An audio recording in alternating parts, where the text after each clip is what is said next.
que fai falta foro para votar a favor de la oficialidad e discutirlo internamente. La primera tiene que darse ese debate dentro de los órganos directivos de foro, debate que no se dio. Foro, en las elecciones del 2015, sí llevó un programa con una claridad sobre la oficialidad.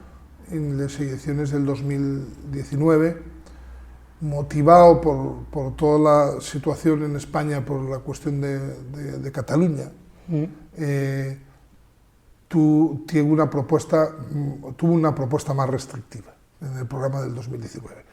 Lo que tiene que hacer foro es cuando, en el momento en que ese debate realmente llega al Parlamento asturiano, que no sabemos cuándo va a llegar, no sé si ese debate va a llegar en el contexto de una reforma estatutaria o va a llegar con una propuesta a lo largo de esta legislatura por parte del gobierno actual.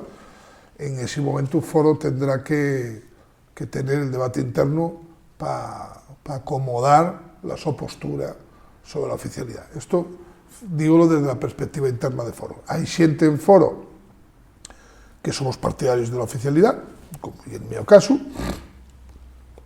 Hay xente en foro que non é partidaria de la oficialidad e hai xente en foro que quiere resolver el tema del asturiano